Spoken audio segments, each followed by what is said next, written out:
할렐루야, 우리 사랑하는 성도님들, 오늘 수요일 저녁 시간인데 예배를 함께 하도록 하겠습니다.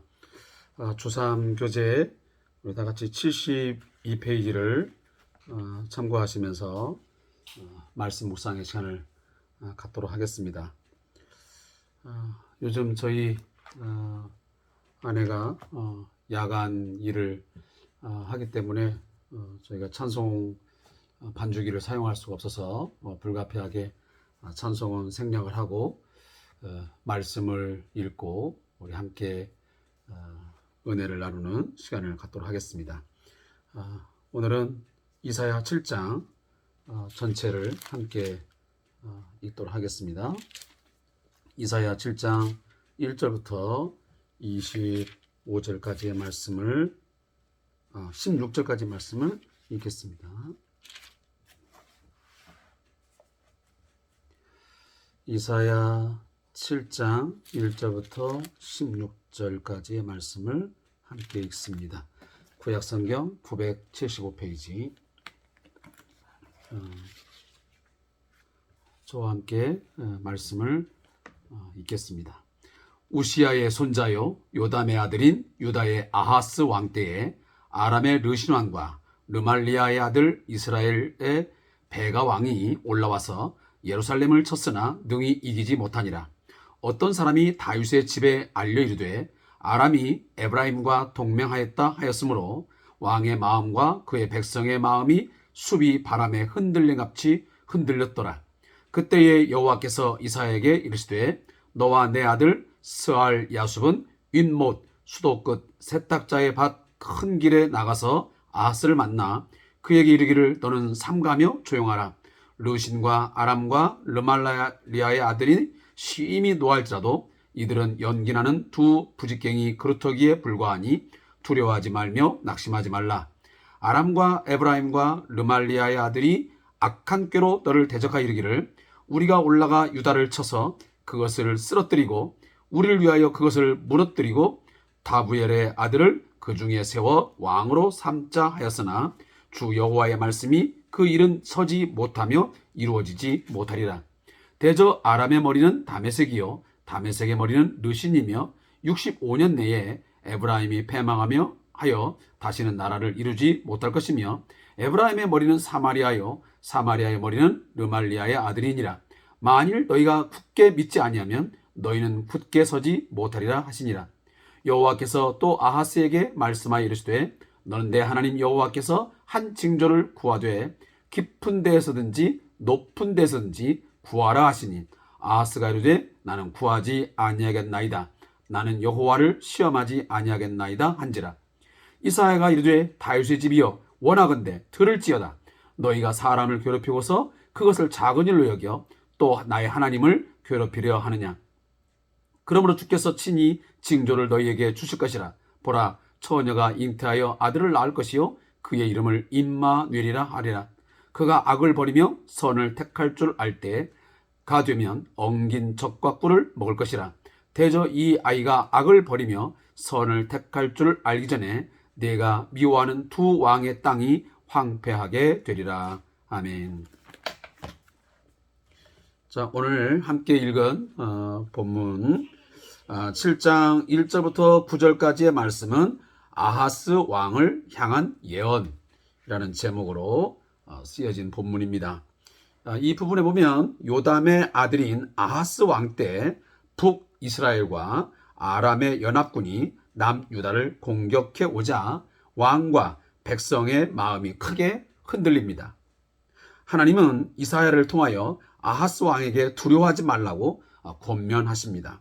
그들의 계획은 서지 못할 것이며 오히려 북이스라엘이 65년 내에 패망하여 나라를 이루지 못할 것을 말씀하십니다.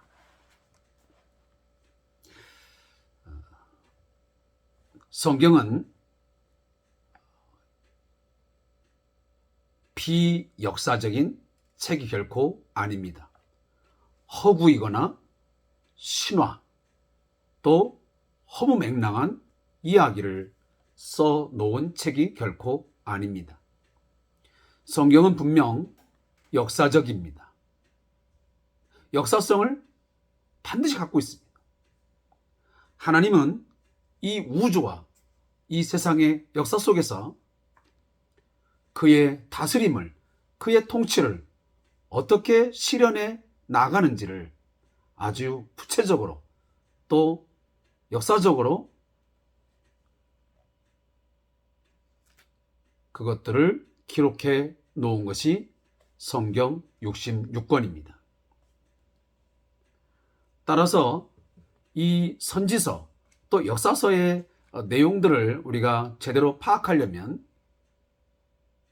첫째는 이스라엘의 역사를 알아야 되고 뿐만 아니고 그 주변 이방 민족들의 역사를 함께 우리가 관찰하고 또 탐구해야만 전체적인 성경의 1차적인 의미를 파악할 수 있게 되는 것입니다. 그런 측면에서 오늘 이사야서 이 7장의 이 내용 또한 당시의 역사적 배경을 언급하지 않을 수가 없습니다. 이미 제가 이사야서를 시작할 때에 말씀을 드렸지만 이 이사야서는 기원전 바로 8세기를 중심으로 해서 쓰여진 책입니다.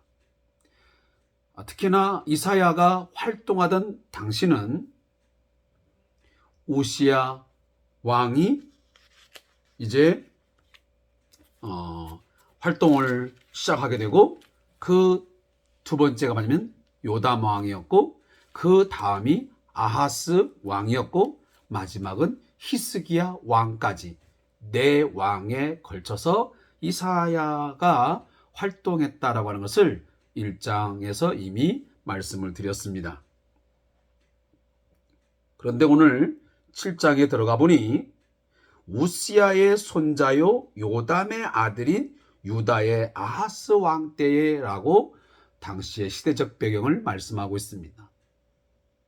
사랑하는 성도 여러분, 이 당시의 기원전 8세기, 다시 말하면 BC 8세기는 아수르가 가장 강력하게 세력을 확장을 하여 큰 영향력을 발휘하던 시대였습니다. 오늘날로 말하면 미국이나 중국과 같은 그러한 배경을 갖고 있었다고 볼 수 있습니다. 이러한 아수르가 큰 세력을 형성하여 팽창하던 이런 정황 속에서 그들은 남하 정책, 다시 말하면 남진 정책을 폈던 것입니다. 따라서 이 아수르가 남하 정책, 남진 정책을 쓰면서 제일 먼저 걸림돌이 되면 바로 이 북쪽 이스라엘이었습니다. 그리고 아람이었습니다. 따라서 이 북쪽 이스라엘이나 이 아람의 입장에 봤을 때에 아수르가 계속 남하를 해오니 위협감을 느낄 수밖에 없었고 그리고 초조하고 불안감을 감출 수가 없었습니다. 그러나 그들은 스스로가 자위, 방어할 수가 없었던 것이죠. 그래서 동맹관계를 맺게 됩니다. 그것이 오늘 본문에 보면 아람 왕 르신과 그리고 이스라엘의 왕이었던 베가가 서로 동맹을 맺어 이 아수르를 향해서 반아수르 정책을 펼치게 되었던 것입니다. 다시 말하면 전선을 형성하여 아수르가 밀려오는 것을 방어하고자 했던 것입니다. 그런 와중에 이 힘으로만 가지고는 감당할 수 없기에 남쪽 유다에게 요청을 하게 됩니다. 너희들도 우리가 만약 침략을 당하여 이 아수르에게 먹힘이 되면 너희 나라도 결국 안전을 담보할 수 없으니 우리와 함께 동맹을 맺자고 청을 하게 됩니다. 그 당시에 바로 남쪽 유다의 왕이 누구냐면 아하스 왕이었습니다. 근데 이 아하스 왕은 그 요청에 대해서 거절을 하게 됩니다. 그리고 오히려 친아수르 정책을 펼치게 되어 아수르의 왕이었던 디글랏 필렛의 이 3세에게 그 친화적인 그런 제스처를 취하고 그들의 도움을 갖게 도움을 청하게 되죠. 이러한 굉장히 요즘 우리 대한민국의 그런 상황과 상당히 비슷한 상황입니다. 그래서 주변 국가에 많은 얽히고 설키는 그런 상황에 놓여져 있었던 것입니다. 지금 이제 이 아람 왕 르신과 북쪽 이스라엘의 이 베가 왕이 남쪽 유다에게 동맹을 요청했는데 그걸 거절하고 오히려 친아수르 정책을 펴는 이 남유다를 몹시 못마땅하게 여겨서 결국 북쪽 이스라엘과 아람 왕 르신이 남유다를 침공을 하게 됩니다. 지금 그 상황이 오늘 1절과 2절의 본문의 역사적인 배경입니다. 자, 이 소식을 들은 남유다의 아하스 왕 그리고 그의 백성들이 오늘 본문 말씀 보니까 숲이 바람에 흔들림같이 흔들렸다. 북이스라엘과 아람이 동맹을 맺어 자기의 나라를 지금 침입한다는 소식을 들었을 때에 그 힘을 도무지 감당할 수가 없었습니다. 그래서 온 백성들과 왕은 그 앞에서 마음이 졸이고 위기감을 느끼지 않을 수가 없었던 것입니다. 이런 상황에 놓였을 때 어찌 보면 가장 큰 위기요 그리고 불안과 공포감 속에 지금 사로잡힌 이 상황 속에서 하나님이 남유다의 이사야를 통해서 하나님의 말씀을 전합니다. 그게 뭐냐면 3절 말씀이면 너와 내 아들 스알 야숲은 윗못 수도 끝 세탁자의 밭 큰 길에 나가서 아하스를 만나 그랬습니다. 지금 아하스와 그의 백성들이 북쪽 이스라엘과 아람 르신이 동맹을 하여 남하에 온다는 전쟁을 준비하여 쳐들어온다는 소식을 듣고 굉장히 큰 불안과 그리고 위기감을 갖고 있었던 것입니다. 그 상황에 놓여있는 아하스를 이사야가 만나게 됩니다. 그러면서 이사야가 이 아하스 왕에게 하는 말이 너는 삼가며 조용하라. 르신과 그리고 아람과 라말라의 아들이 심히 노할지라도 이들은 연기나는 두 부직갱이 그루터기에 불과하니 두려워하지 말며 낙심하지 말라. 이건 하나님의 메시지였습니다. 너가 지금 북이스라엘과 아람 왕이 힘을 합쳐 너희 나라를 쳐들어온다고 하는 그것 때문에 마음 졸이고 그 위기 속에서 불안하여 하는데 절대로 두려워하거나 낙심하지 마라. 왜냐하면 그 두 나라는 내가 보니 연기 나는 두 부직갱이 그루터기였다. 어떤 화로 속에 들어가서 활활 타는 두 나무 조각이 아니고요. 이미 다 타버리고 꺼져가는 그런 연기가 모락모락 피어나는 그런 막대기에 불과하다라고 오늘 하나님께서 말씀하시는 것입니다. 너희들이 볼 때는 저 북이스라엘과 아람의 르신 왕이 아주 크고 용맹하고 우리가 도무지 감당할 수 없는 그런 큰 나라로 보일지 모르겠지만 하나님이 보실 때에는 그 두 나라는 이미 다 타버린 이제 그 기능을 다 상실해버린 불이 꺼짐으로 연기만 모락모락 나는 그런 부직갱이 두 나무 토막에 불과하다. 그러니 절대로 두려워하지 말며 낙심하지 말라. 그리고 그들이 말하기를 이 남유다를 쳐들어와 가지고 이 아하스 왕을 폐위시켜버리고 새로운 왕 다부엘의 아들을 그 중에 세워 왕으로 삼자 했으나 그 뜻대로 안 될 것이다. 왜냐? 주 여호와의 말씀이 그 일은 서지 못하며 이루어지지 못하리라. 사랑하는 성도 여러분, 사람이 그 일을 계획하고 작정한다 할지라도 하나님이 그것을 허락하지 아니하시면, 하나님이 허용하지 아니하시면 그 일은 이루어지지 아니함을 믿으시기 바랍니다. 날아가는 참새도 하나님의 허락하심이 없이는 떨어지지 않는다고 주님이 말씀하지 않았습니까? 우리는 많은 계획을 세웁니다. 어떤 일을 작정합니다. 내가 그 일을 이렇게 시작해서 내가 그 일을 이루어 이런 인생을, 이 일을 이렇게 내가 이루려고 작정하지만 사랑하는 성도 여러분, 그것이 하나님의 원하시는 바가 아니면 그 일은 결코 이루어지지 않을 것입니다.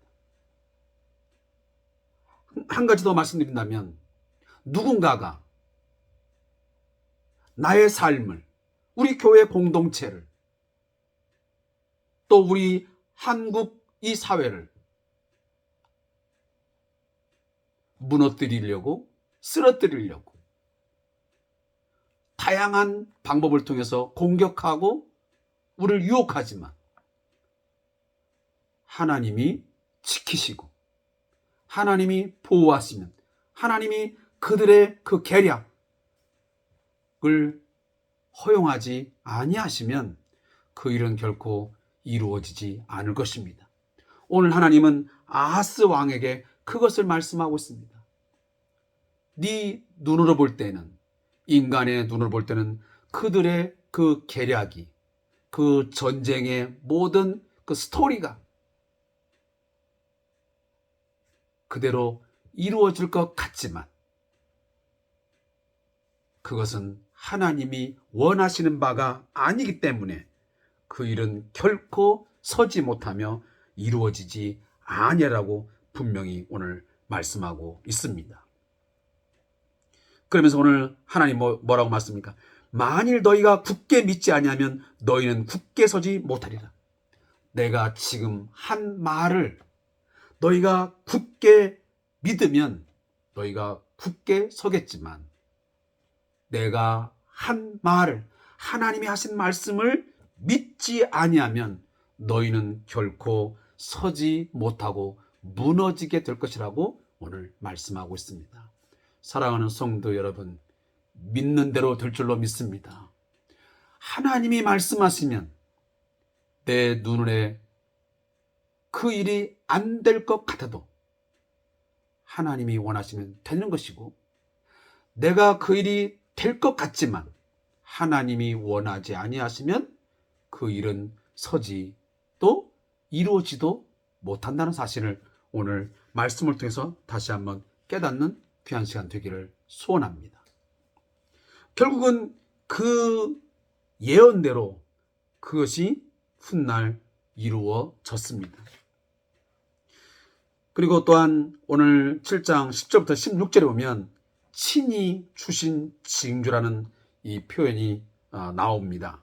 7장 10부터 16절에 보면 하나님은 아하스 왕에게 징조를 구하라고 말씀하십니다.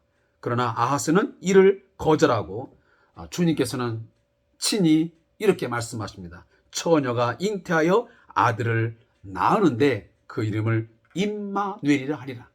그래서 징조를 보여주십니다.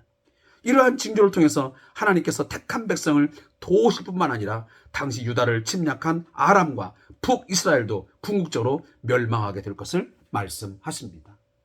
이 말씀이 그대로 이루어졌습니다. 훗날에 결국은 아수르에 의해서 아람이 멸망을 하게 되고, 그리고 그 이후에 상당한 시간이 흐른 후에 결국 북쪽 이스라엘도 이 아수르에 의해서 완전히 멸망을 하게 되는 역사적인 사실이 있다는 것을 우리가 잊지 말아야 됩니다.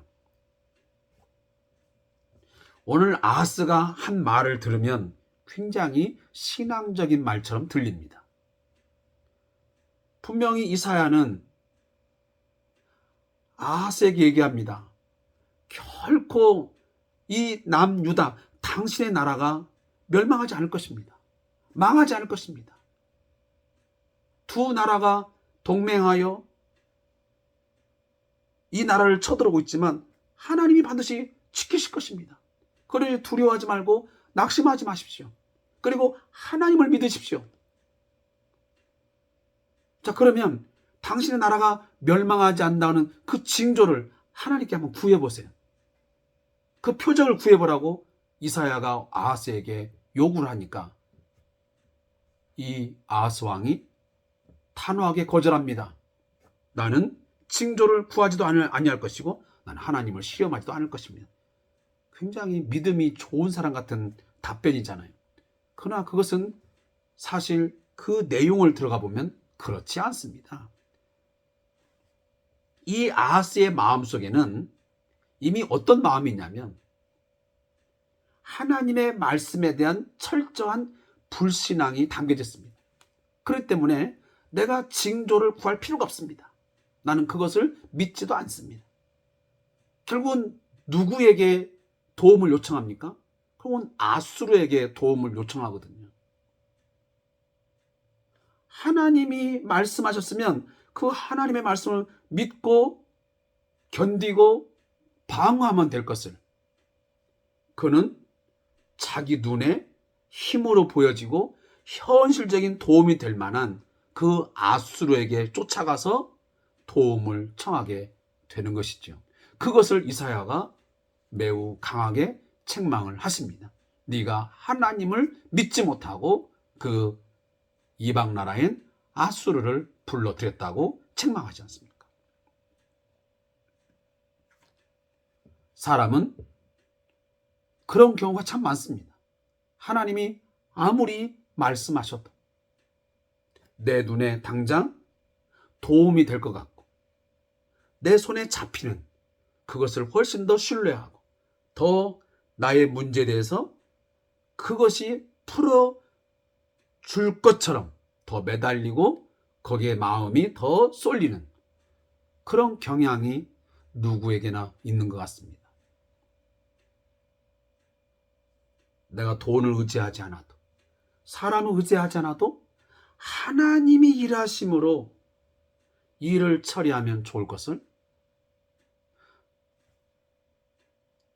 하나님보다는 돈, 하나님보다는 사람을 더 신뢰하고 그것을 더 치중하여 매달리면서 그것에 내 어떤 어려운 문제들을 해결하려고 하는 뭔가 우선순위가 뒤바뀐 먼저 하나님이 아닌 먼저 돈, 먼저 사람이 되어버리는 우리의 그런 삶이 있음을 우리가 고백할 수밖에 없습니다. 제 이야기를 들으면서 저는 그렇지 않대라고 말할 수 있는 사람이 얼마나 될지 모르겠습니다. 이 아하스처럼 이런 상황에 놓였을 때에 선지자가 한 말, 그 하나님의 말씀만 붙들고 있고 다른 것에 도움을 청하지 아니하고 있을 사람이 과연 몇이나 있겠는가? 그러나 제 말을 오해하지는 마십시오. 그러면 우리의 인생의 난제를 어떤 문제들을 풀어가는데 돈이나 사람의 도움이 전혀 필요치 않다는 말이냐? 그건 아닌 것입니다. 제가 하는 말은 무엇을 더 우선하고 더 우리가 하나님을 신뢰하고 의지하느냐라는 문제입니다.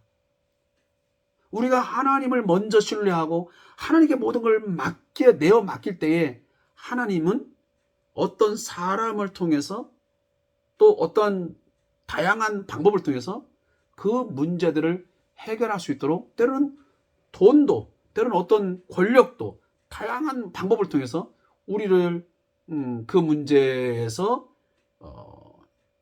해결함을 얻을 수 있도록 방법을 동원하시는 것이죠. 이런 부분들을 좀 오해가 없이 잘 받아들였으면 좋겠습니다. 그러면서 오늘 하나님은 이사야에게 이 말씀하시며 아하스에게 새로운 징조를 보여주십니다. 그게 뭐냐면 이사야가 이르되 다윗의 집이여 원하간대 들을지어다. 굉장히 이게 강한 어조의 말입니다. 제발 좀 들으십시오. 왜 그토록 하나님의 말씀을 듣지 않습니까? 여기 다윗의 집이여. 이 아하스 왕의 이 남쪽 유다는 바로 이 다윗의 혈통을, 이 다윗의 왕조를 이어가는 매우 중요한 그런 나라가 아니겠습니까? 그래서 이 다윗의 집이여 제발 하나님의 말씀을 들으십시오. 왜 하나님을 왜 괴롭히려고 합니까? 주께서 징조를 지금 보여줄 것입니다. 당신 나라를 하나님이 결코 떠나지 아니하시고 하나님이 함께 하심으로 그 나라를 지키실 것을 내가 징조를 보여줄 것입니다. 그게 뭐냐? 보라, 처녀가 잉태하여 아들을 낳을 것이요 그의 이름을 임마누엘이라 하리라. 자, 이 말은 우리가 너무 잘 아는 말씀입니다. 마태복음 1장 23절에서 예수님의 탄생 얘기가 나올 때 인용되는 규절입니다. 이것은 예수의 그 메시아, 그 하나님으로서 이 땅에 오시는 그 메시아의 오심을 이야기하는 예언의 말씀이자 여러 논란도 많지만 이 이야기는 분명 당시에 어떤 존재가 있어지므로 지금 아람과 북쪽 이스라엘의 어떤 침공, 또 아수르의 위협, 이것들로부터 뭔가 구해줄 수 있는 어떤 역사적인 인물이 분명히 있다라는 것을 의미하고 있습니다. 그게 누구냐? 그래서 여기 보면 그의 이름. 그러면 여기에 지금 처녀가 잉태한데 이 처녀가 과연 누구냐? 라고 하는 것은 신학자마다 많은 논란이 있습니다.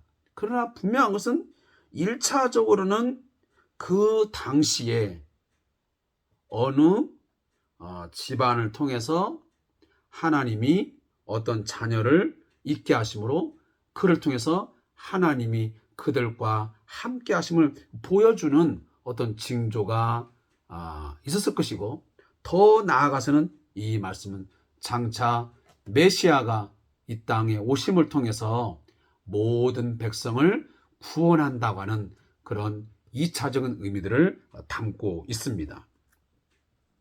그래서 16절에 보면 대저 이 아이가 악을 버리며 선을 택할 줄 알기 전에 네가 미워하는 두 왕의 땅이 황폐하게 되리라 그랬습니다. 그리고 여기 두 왕은 누굽니까?